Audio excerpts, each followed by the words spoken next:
എന്തായി? ആ വാർത്ത അങ്ങനെ വന്നു. ആ വാർത്ത ആര് കൊടുത്തു? തിരിഞ്ഞും മറിഞ്ഞും വാർത്ത വരുന്നുണ്ട്.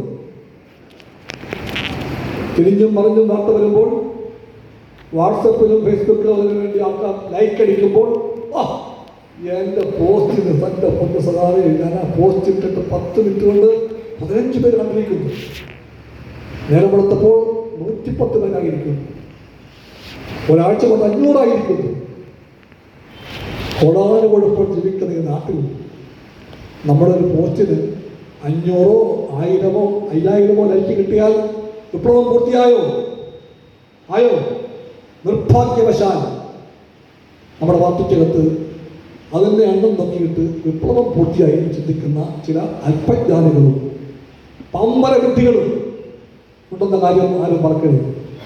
ഈ പാർട്ടി അവർക്കടിപ്പെടാൻ പാടില്ല. അവരല്ല പാർട്ടി, നമ്മളാണ് പാർട്ടി. ആ പാർട്ടിക്കാർക്ക് പാർട്ടിയുടെ വളർച്ചയ്ക്ക് വേണ്ടി, നന്മയ്ക്ക് വേണ്ടി, തിരുത്തലിന് വേണ്ടി ഏത് കാര്യങ്ങളും സ്വന്തം പാർട്ടിക്കകത്തുമായ ശ്രദ്ധാപൂർവ്വം കേൾക്കണം പ്രിയപ്പെട്ട സഹാക്കളെ. പാർട്ടിക്കകത്ത് തീർച്ചയായിട്ട് പറയാം. അത് അങ്ങാടിയിൽ പറയാൻ പോയാൽ സ്വന്തം അമ്മ വ്യഭിചാരിയാണെന്ന് അങ്ങാടിയിൽ പോയി പറയുന്ന ആൾക്കാരെ പോയിരിക്കും. അവരാരായിരിക്കും? അതാണ് ചില സഹാക്കൾ ചെയ്യുന്നത്. അത് ഈ പാർട്ടി പൊറപ്പിക്കാൻ പാടില്ല.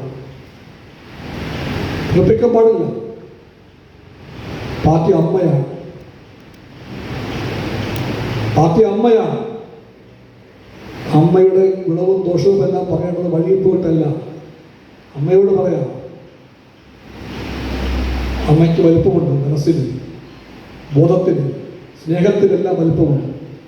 അത് ഈ പാർട്ടിക്കുണ്ട്. അതുകൊണ്ട് ജില്ലയിലെ പാർട്ടിയെ പറ്റി ഞാൻ പറയുകയാണ്. സോഷ്യൽ മീഡിയ വഴിയും പത്രത്താൾ വഴിയും കമ്മ്യൂണിസ്റ്റ് പാർട്ടിക്കകത്ത് എന്തും ചെയ്യാമെന്നുള്ള വ്യാമോഹത്തിൻ്റെ കാലം അവസാനിപ്പിക്കണം. അത് കമ്മ്യൂണിസ്റ്റ് പാർട്ടിക്ക് പറ്റിയ പരിപാടിയല്ല. ഈ വിഷയം നമ്മുടെ പാർട്ടിയുടെ വിജയവാഡ കോൺഗ്രസ് തീരുമാനിച്ചതാണ്, ചർച്ച ചെയ്തതാണ് ദീർഘമായി. എന്നിട്ട് കമ്മ്യൂണിസ്റ്റ് പാർട്ടിയുടെ വിജയവാഡ പാർട്ടി കോൺഗ്രസ്, കഴിഞ്ഞ കോൺഗ്രസ് 24th പാർട്ടി കോൺഗ്രസ് തീരുമാനിച്ചു, സാമൂഹ്യ മാധ്യമങ്ങൾ വഴി സംഘടനാ കാര്യങ്ങളും പാർട്ടിക്കകത്തോ രാഷ്ട്രീയ പ്രശ്നങ്ങളും പ്രചരിപ്പിക്കുന്നവരെ തിരുത്താൻ ശ്രമിച്ചിട്ട് നടക്കാത്ത പക്ഷം പുറത്താക്കാൻ വരെയുള്ള അവകാശം പാർട്ടിക്കുണ്ടെന്ന് ഉറപ്പുവരുത്തിയിട്ടുണ്ട്. കേട്ടില്ലേ? മുന്നറിയിപ്പ് കൊടുത്ത് തിരുത്താൻ ശ്രമിച്ചിട്ട് എന്നിട്ടും എന്നെ തല്ലേണ്ട അമ്മാവ എന്ന് വാശിയുള്ള ആൾക്കാരുണ്ടെങ്കിൽ അത്തരക്കാരെ പുറത്താക്കാനുള്ള അവകാശവും പാർട്ടിക്കുണ്ട്. കമ്മ്യൂണിസ്റ്റ് പാർട്ടിയായി പോകും. അങ്ങനെ പോകാൻ പറ്റൂ. എല്ലാത്തരം തിന്മകൾക്കും ഉളപ്രദമായി കമ്മ്യൂണിസ്റ്റ് പാർട്ടി മാറാൻ പാടില്ലല്ലോ, മാറില്ല. അത് പറയാൻ കേൾപ്പുള്ള പാർട്ടിയുണ്ട് ഇവിടെ, അത് പറയാൻ കേൾപ്പുള്ള നേതൃത്വമുണ്ട് ഇവിടെ. അതുകൊണ്ട് കമ്മ്യൂണിസ്റ്റ് പാർട്ടിക്ക് റിപ്പോർട്ട് ഉറപ്പിക്കാം, ഈ പാർട്ടിക്കകത്ത് പാർട്ടി വേദികളിൽ ഓരോ സഹാവിനും ഉള്ള എല്ലാ അവകാശങ്ങളും പൂർണ്ണമായി പാലിക്കപ്പെടും. അതിനർത്ഥം ഉടുതുണി അഴിച്ച് തലയിൽ കെട്ടി അങ്ങാടിയിൽ പോയി പുലപ്യം പറയാമെന്നല്ല. അങ്ങാടി രാഷ്ട്രീയമല്ല പാർട്ടി രാഷ്ട്രീയം. ഈ സോഷ്യൽ മീഡിയയുടെ പേര് ഫേസ്ബുക്ക്, വാട്സപ്പ് എന്നൊക്കെയാണെങ്കിലും അത് വെറും അങ്ങാടിയാണ്. ആശയ രാഷ്ട്രീയ പ്രചാരണ ലോകത്തെ അങ്ങാടിയാണ്. അങ്ങാടിയിൽ 10, 100, 1000, 5000 ലൈക്ക് കിട്ടിയാൽ വിപ്ലവം പൂർത്തിയാക്കാൻ പറ്റിയെന്ന് ചിന്തിക്കുന്ന അല്പജ്ഞാനികൾക്ക് ഈ പാർട്ടിയിൽ സ്ഥാനമില്ല. അതുകൊണ്ടല്ല ഈ പാർട്ടി ആ കൊടിക്ക് നിറം കൊടുത്ത മനുഷ്യൻ്റെ പാർട്ടിയാണ്. മനുഷ്യനല്ല, മനുഷ്യവംശത്തിൻ്റെ പാർട്ടിയാണ് ആ കൊടി. ആ കൊടിയെ ഒറ്റുകൊടുക്കാനായി തീരുമാനിച്ചവർക്ക് പാർട്ടി കാര്യങ്ങളെല്ലാം പുറത്തേക്ക് കിടക്കാൻ പറ്റുള്ളൂ. അവരാണ് മാധ്യമങ്ങളെ പ്രതിനിധീകരിക്കുന്നത്. അതായത് അറിയാതെ ഒന്നുമല്ല. ഈ പക്ഷമാകട്ടെ ആ പക്ഷമാകട്ടെ ഏത് പക്ഷമായാലും വാർത്ത ചോർത്തി കൊടുത്തിട്ട് പാർട്ടിയെ പറ്റിയുള്ള വ്യാഖ്യാനം ഉണ്ടാക്കിയിട്ട് ഈ പാർട്ടിക്ക് പ്രാണനെ പോലെ വിലപ്പെട്ട മൂല്യങ്ങളെ അവകാശപ്പെടുത്താൻ പറ്റുന്നവർക്കാർക്കും ഈ പാർട്ടിയുടെ മഹത്വം അറിയില്ല. അത് യാദൃച്ഛികമല്ല. അത് വേഗം മാറിയില്ലെങ്കിൽ മാറ്റാൻ പാർട്ടിക്ക് കഴിയും. ചർച്ചകളെ കമ്മ്യൂണിസ്റ്റ് പാർട്ടി കാണുന്നത് അങ്ങനെയാണ്. അതുകൊണ്ട് ഇവിടെ നല്ല ചർച്ചകളുണ്ടായി. ഐക്യവും സമരവും കാര്യം ഞാൻ പറയുകയില്ല. ഐക്യമുണ്ട്, സമരമുണ്ട്. സമരമുണ്ട്, ഐക്യവുമുണ്ട്. അതെല്ലായിടത്തും ഉണ്ട്, വൈപ്പിലുമുണ്ട്. അത് നേരാമണ്ണം ചെയ്യുമ്പോൾ പാർട്ടിക്ക് രാഷ്ട്രീയമായ ശക്തിയുള്ള പാർട്ടിയെ മാറാൻ പറ്റും. നേരാമണ്ണം ചെയ്യുമ്പോൾ പാർട്ടിക്ക് ഗുണത്തിലും ഗണത്തിലും എണ്ണത്തിലും ഗുണത്തിലും എന്നുള്ളതിനേക്കാളും കെട്ടുറപ്പുള്ള ശക്തിയായ പാർട്ടിയായി മാറാൻ പറ്റും. നമ്മുടെ വഴി അതാണ്. ആ വഴിയിലേക്ക് പാർട്ടി മുമ്പോട്ട് പോകണം. ഞാൻ ആ വാക്കിലേക്ക് മടങ്ങി പോകുന്നു. അയ്യപ്പൻ മാസ്റ്റർ പറഞ്ഞ കാര്യം, വിദ്യാർത്ഥി സംഘടന ഉണ്ടായാലേ നാളെ പാർട്ടി ഉണ്ടാകുമോ? അത് ഓട്ടത്തിൽ ചോദിക്കുന്നു. വൈപ്പിനിൽ വിദ്യാർത്ഥി പ്രസ്ഥാനമുണ്ടോ? AISF ഉണ്ടോ? ഉണ്ടോ? ഉണ്ടോ? എവിടെയെങ്കിലും ഉണ്ട്? ഓച്ചതിരുത്തിലുണ്ടോ? ഞാറക്കലുണ്ടോ? ഉണ്ടോ?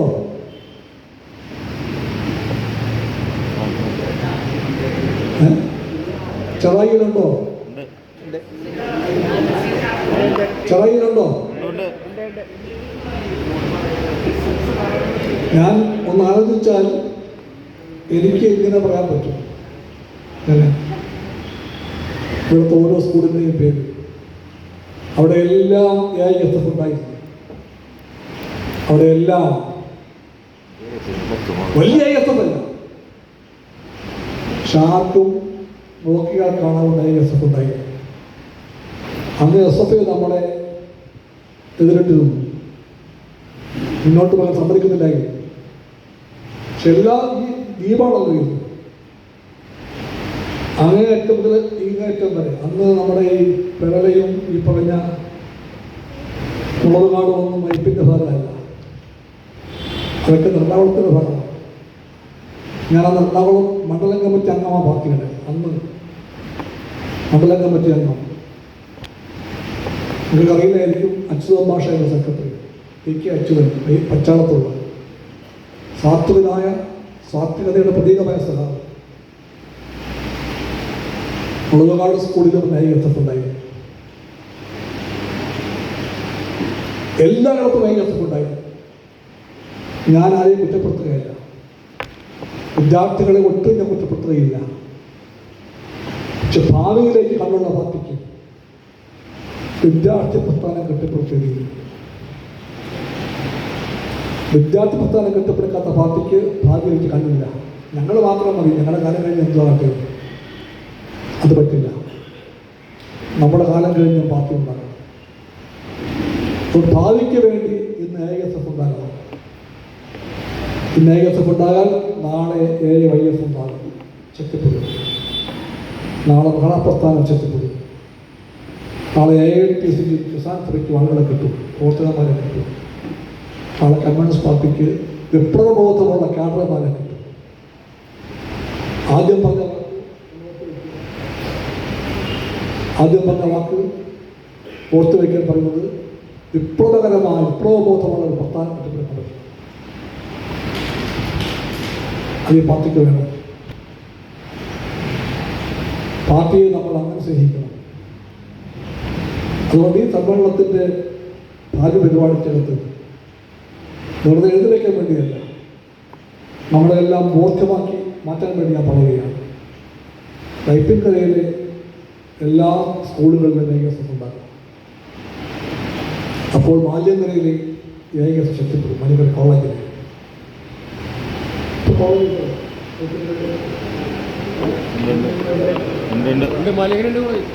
ഇറങ്ങുന്നപ്പോഴാണ് അത് പുതിയ അന്നില്ലായിരുന്നു കേട്ടോ. അന്ന് ഇറങ്ങുന്നപ്പോഴേ കോളേജില്ല.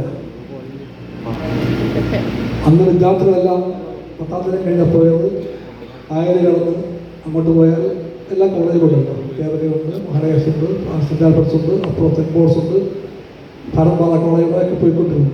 ഇവിടെ നിന്ന് പോയി വെച്ചു. ഇങ്ങോട്ട് പോയാൽ ചെറായിക്ക് അപ്പുറം ആലിയങ്കരയ്ക്ക് പോയി. ഈ ദ്വീപിലൊന്ന് കോളേജിലായി. അത് നമ്മുടെ മനസ്സിലുണ്ടാകും. നല്ല ഏകത്വമുണ്ടായാൽ ഭാവിയിൽ നല്ല കാന്തങ്ങളുണ്ടാകും. ഞങ്ങളെല്ലാം വഴിക്ക് വന്നവരാണ്. ആ വഴിക്ക് വന്നപ്പോൾ ഞാൻ വെറുതെ അവസാനിപ്പിക്കുന്നില്ല. ഞാൻ മാത്രമൊന്നുമല്ല, ഞാൻ കൂടെ ഭാഗമായ തലമുറയ്ക്ക് നല്ല ഉറപ്പുണ്ട്. ഏത് കൊടുക്കാറ്റ് വീശിയാലും ഞങ്ങൾ പതറിപ്പോകില്ല, ആടിപ്പോകില്ല. എത്ര വൻ പ്രലോഭനം വന്നാലും ഞങ്ങൾ പോടാ പുല്ലെന്ന് പറയും. പ്രലോഭനം എന്താ? അത് തരാം, ഇത് തരാം, കാശ് തരാം, കോടി തരാം, ലക്ഷമല്ല കോടി തരാം എന്നൊക്കെ പറയുന്ന ആൾക്കാരുണ്ടാവും. ഇപ്പോൾ ഇതാ പ്രലോഭനം. എത്ര കോടിയായാലും ശരി പോടാ പുല്ലേ എന്ന് പറയാൻ കേൾപ്പുണ്ടാകും കമ്മ്യൂണിസ്റ്റുകാർ.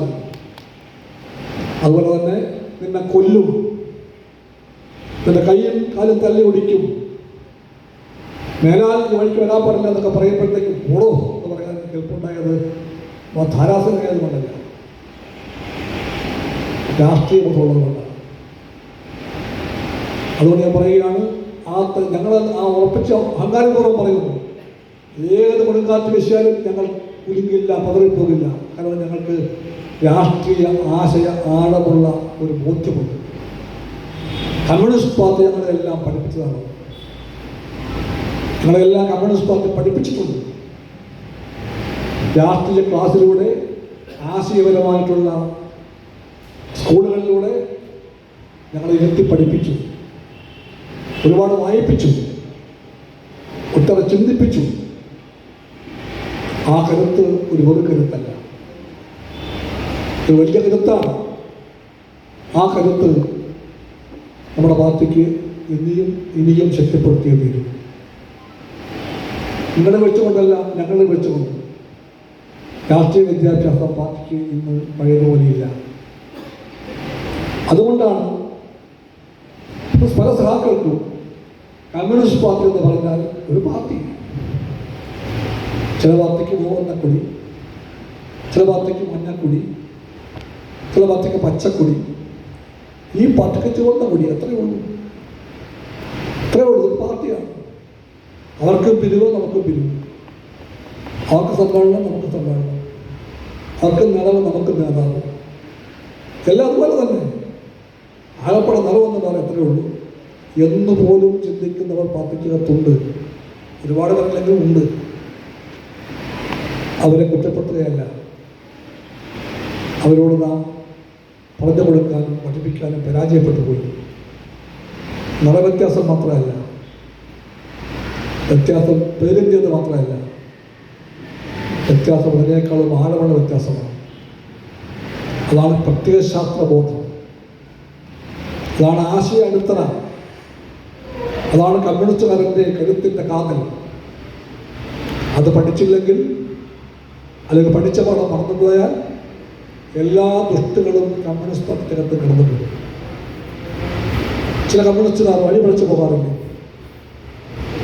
ചില കമ്മ്യൂണിസ്റ്റുകാർ അഴിമതിക്കലാകാറില്ലേ? ചില കമ്മ്യൂണിസ്റ്റുകാർ തെറ്റായ വഴിക്ക് പോകുമ്പോൾ അത് കുറ്റം കാണുന്നില്ലല്ലോ, സ്വയം കുറ്റം കാണുന്നില്ലല്ലോ. എന്തുകൊണ്ടാണോ?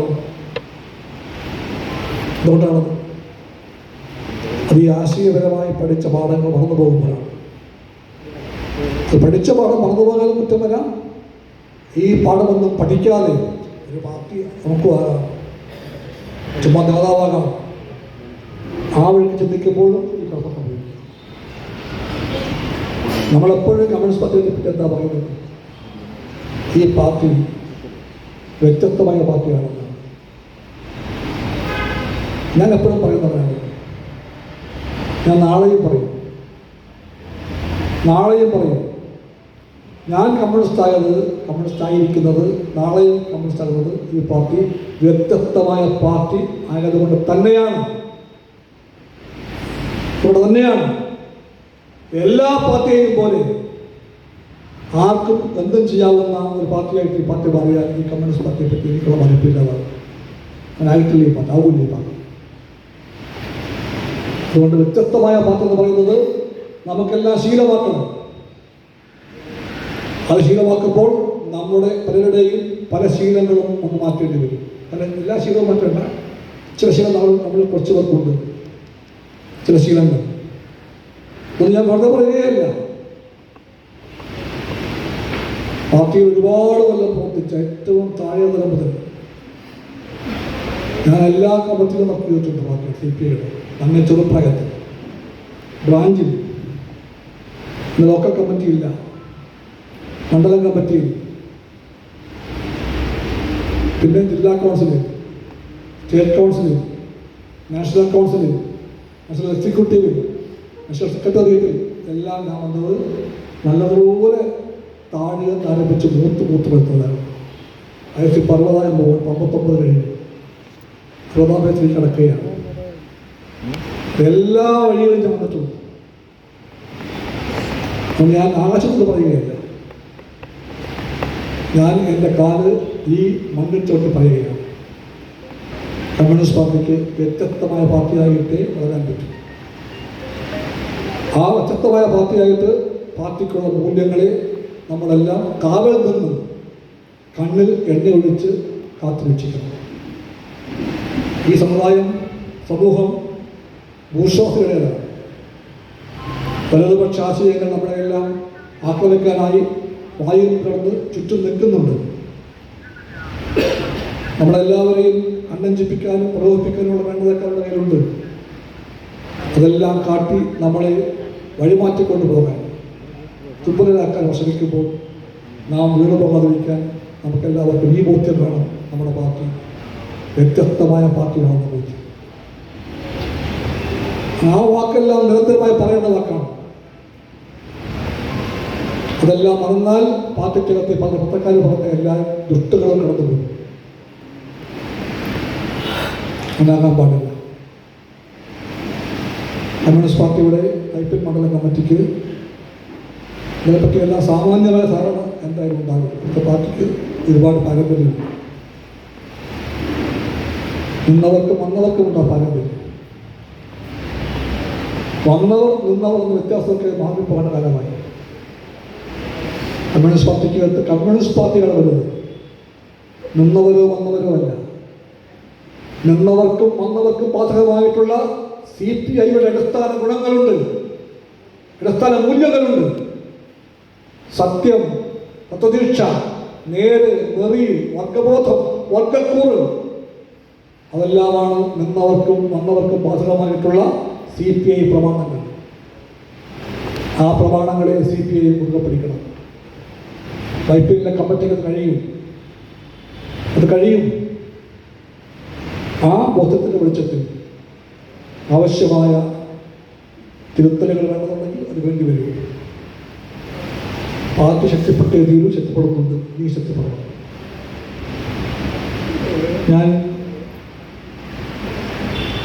എണ്ണി പറയുകയല്ല, എല്ലാ പ്രദേശങ്ങളും ഓർമ്മയിലേക്ക് വരികയാണ്. പഴയ സഹാക്കൾ വീണ്ടും ഓർമ്മയിലേക്ക് വരും. ഞാൻ പറയാൻ ചർച്ചയ്ക്ക് മറുപടിയുണ്ട്.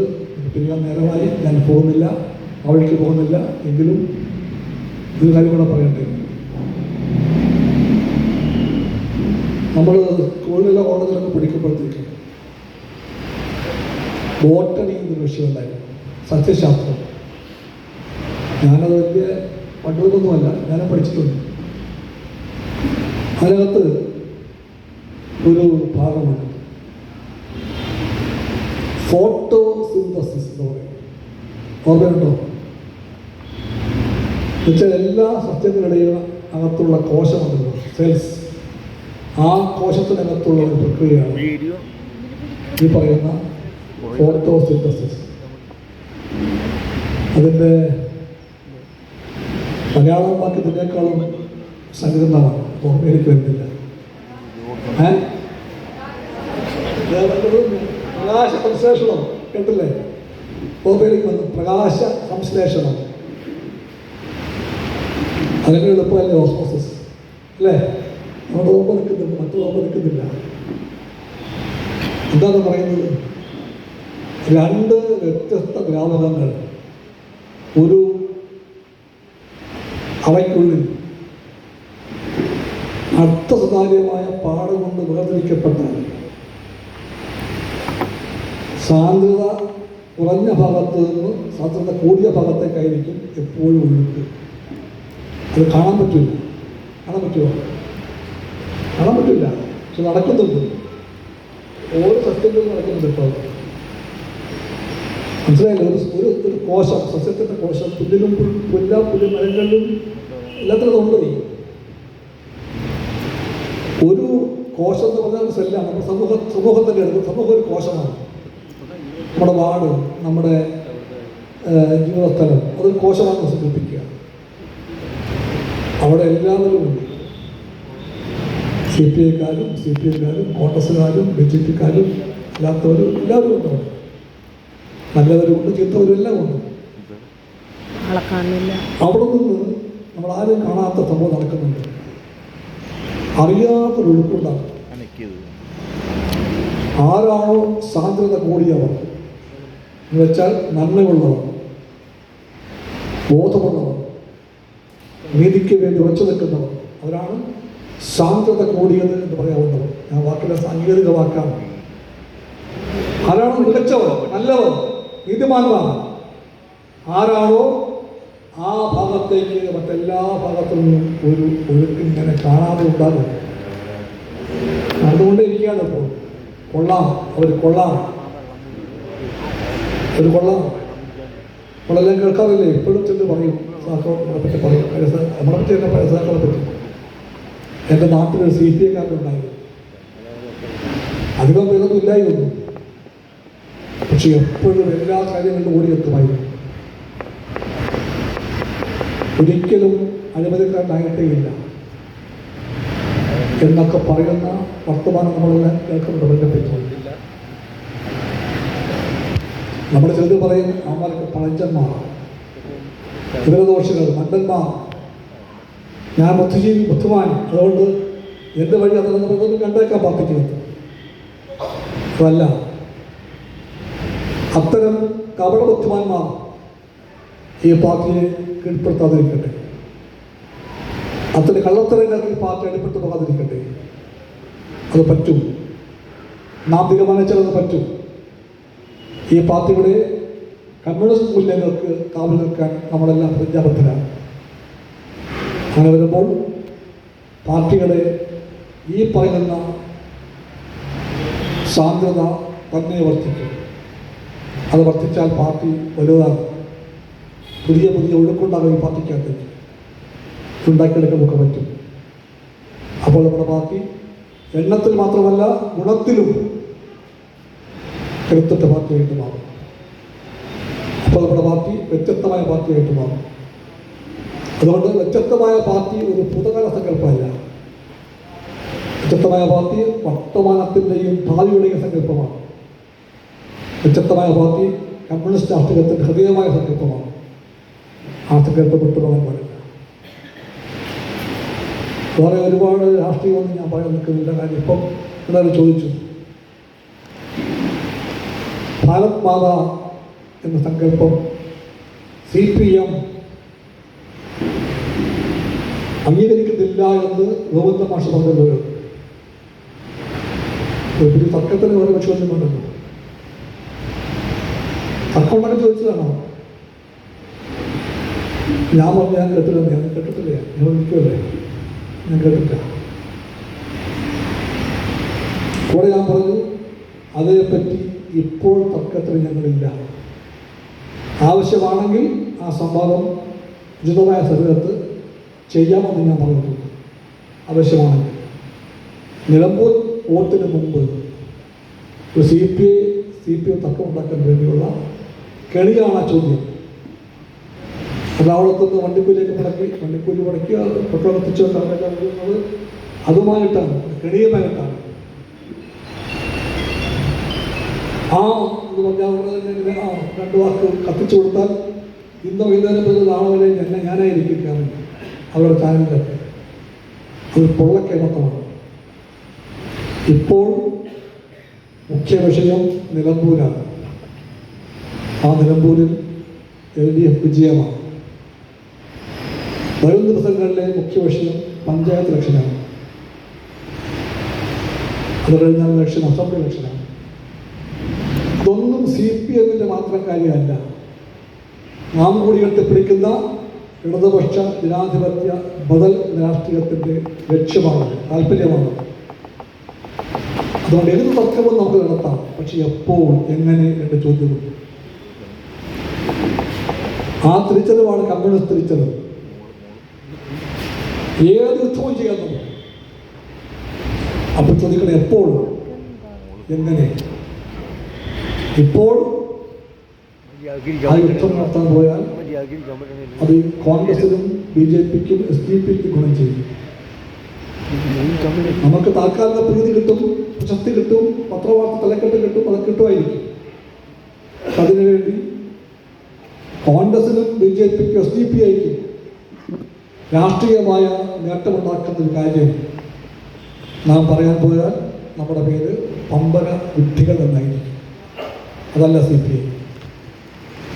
CPI-ക്ക് അറിയാം പറയേണ്ട കാര്യം, പറയേണ്ട സമയത്ത് പറയേണ്ടതുപോലെ പറയാൻ നല്ലവണ്ണം അറിയാം. പറഞ്ഞിട്ടുകൊണ്ട് നാളെയും പറയും. അത് പറയുന്നത് LDF രാഷ്ട്രീയത്തിൻ്റെ ശരികളെ ഇല്ലാതാക്കാൻ വേണ്ടിയല്ല, ആ ശരികളെ കെട്ടിപ്പിടിക്കാൻ വേണ്ടിയായിരിക്കും പറയുന്നത്. കെട്ടിപ്പിടിക്കുന്നുണ്ട് CPI. ചിന്തിക്കുന്ന എല്ലാവരും പറയുന്നു LDF രാഷ്ട്രീയത്തിൻ്റെ മൂല്യങ്ങളുടെ കാവൽക്കാർ CPI ആണ്. ഇന്നലെ അങ്ങനെ ആയിരുന്നു, ഇന്ന് അങ്ങനെയാണ്, നാളെയും അങ്ങനെയായിരിക്കും. അതാണ് CPI.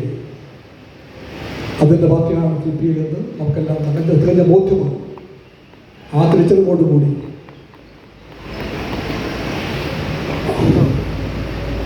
ഈ ഭാരത് മാതാ കി ജയ് എന്ന മുദ്രാവാക്യത്തെ പറ്റി ഗോവിന്ദമാഷ ഒരു താത്വിക സഖാവാണല്ലോ. ഞാൻ കേട്ടത് എന്തായാലും ഞാൻ കേട്ടില്ല. ആ താത്വികം എന്ന് പറഞ്ഞ കാര്യമൊന്നുമില്ല.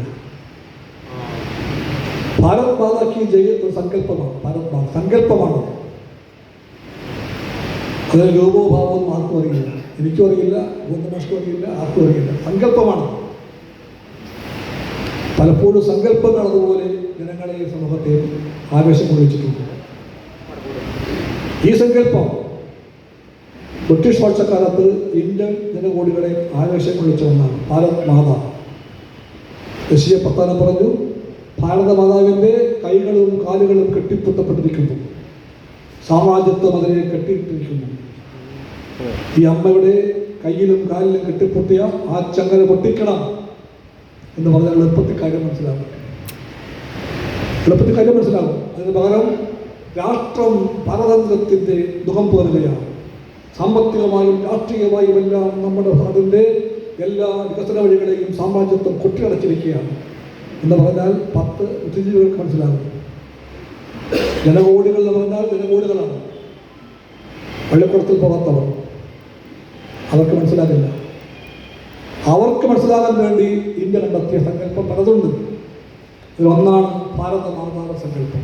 അമ്മയെ കെട്ടിയിട്ടിരിക്കുന്നു. ആ കെട്ട് പൊട്ടിക്കുന്നു പറഞ്ഞാൽ എല്ലാവർക്കും മനസ്സിലാവും.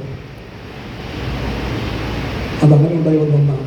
അങ്ങനെ നമ്മളിങ്ങനെ മാർക്സിസത്തിൻ്റെ കുലക്കണ്ണാടി വെച്ച് അളന്ന് ഇത്ര കളഞ്ഞ് തെറ്റ്, ഇത്ര കളഞ്ഞ് ശരി എന്ന് പറയാൻ പോയാൽ അത് ഗോവിന്ദമാഷ്കാകാം.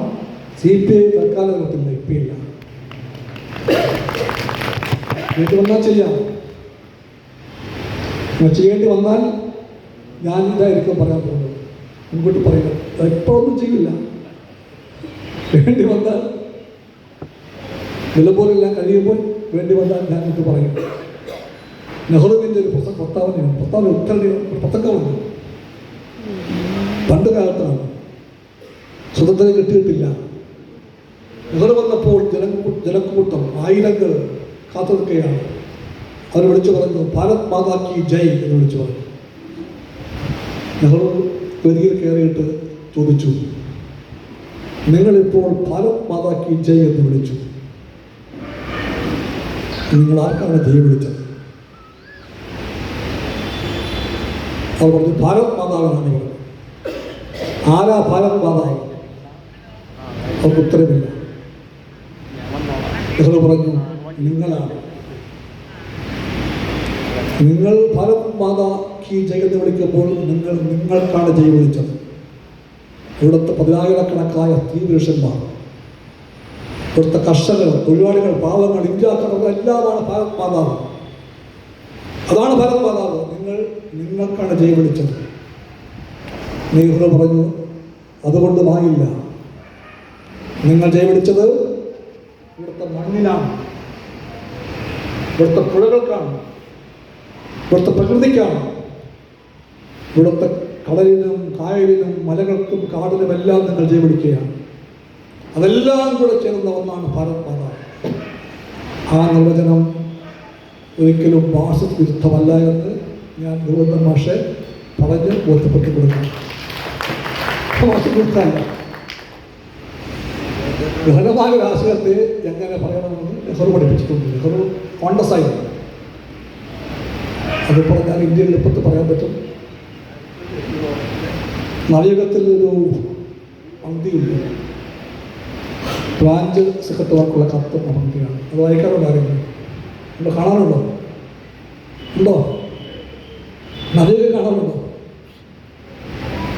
ജനയുഗം എത്രയുണ്ട്? ഇങ്ങനെ സെക്രട്ടറി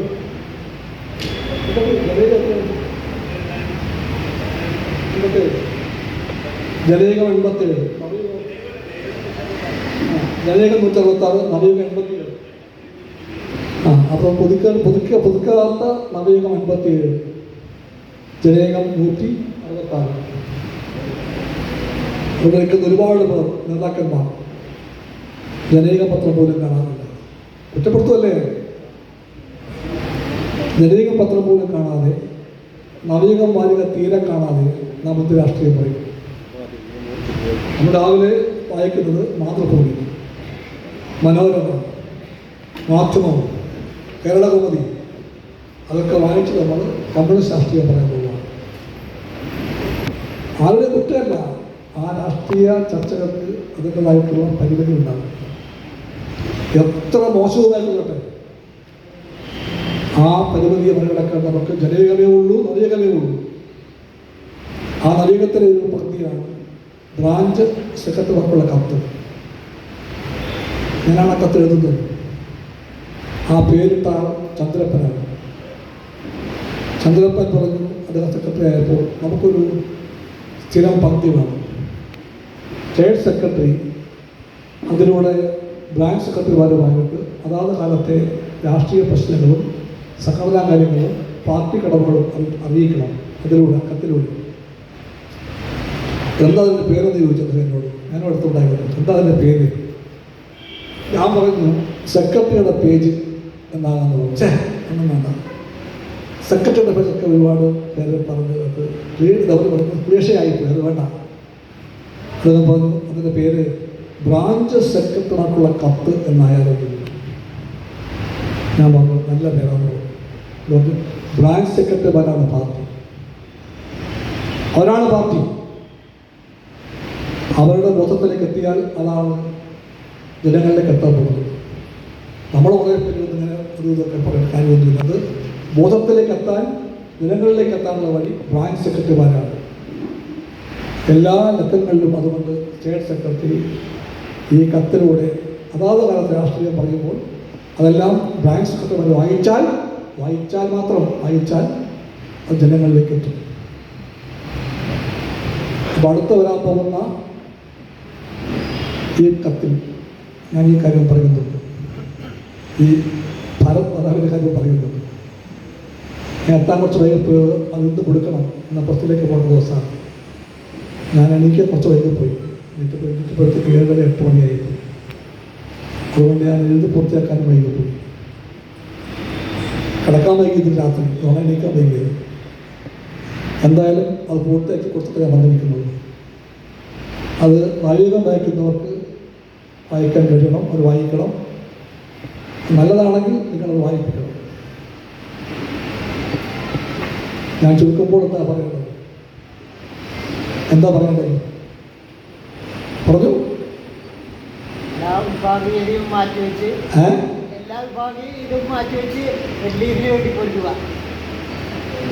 ഞാനിങ്ങനെ പറയും, എല്ലാ വിഭാഗീയതയും മാറ്റിവെച്ച് കമ്മ്യൂണിസ്റ്റ് പാർട്ടിക്ക് വേണ്ടി പെടുക. അപ്പോൾ ആ പോരാട്ടത്തിൽ LDF ആക്കാൻ വേണ്ടിയുള്ള പോരാട്ടവും അടങ്ങും. കേട്ടോ. LDFിനെ LDF ആക്കുന്നൊരു പോരാട്ടമുണ്ട്. LDF ആകാൻ വേണ്ടിയുള്ള ഉത്കണ്ഠയാണ് പലപ്പോഴും പറഞ്ഞത്. പല കാര്യങ്ങളും ഉണ്ട്, അതിന് പോരാട്ടം വേണം. അതൊരു കമ്മ്യൂണിസ്റ്റ് പാർട്ടി ശക്തിപ്പെട്ടാൽ ഇതെല്ലാം അതിന് പുറകെ വരും. വൈപ്പിലെ കമ്മ്യൂണിസ്റ്റ് പാർട്ടിക്ക് വളർച്ചയുടെ പാതയിൽ മുന്നോട്ട് പോകാൻ എന്തൊക്കെ ചെയ്യണമോ അതൊക്കെ ചെയ്യാൻ പ്രാപ്തിയുള്ള നേതൃത്വവും സഹാക്കളും അന്തരീക്ഷവും കൊണ്ട് വയ്പ്പില്ല. ആ സഹാക്കളെല്ലാം കൂട്ടായി കമ്മ്യൂണിസ്റ്റ് മൂല്യങ്ങളെ ഉറപ്പിടിച്ചുകൊണ്ട് മുന്നോട്ട് പോയി നമ്മുടെ പ്രിയപ്പെട്ട പാർട്ടിയെ ശക്തിപ്പെടുത്താൻ കഴിയും. ഉറപ്പോടുകൂടി ഞാൻ നിങ്ങളെ എല്ലാം ചോദ്യം ചെയ്യുന്നു. സഹാക്കളെ മുന്നോട്ട്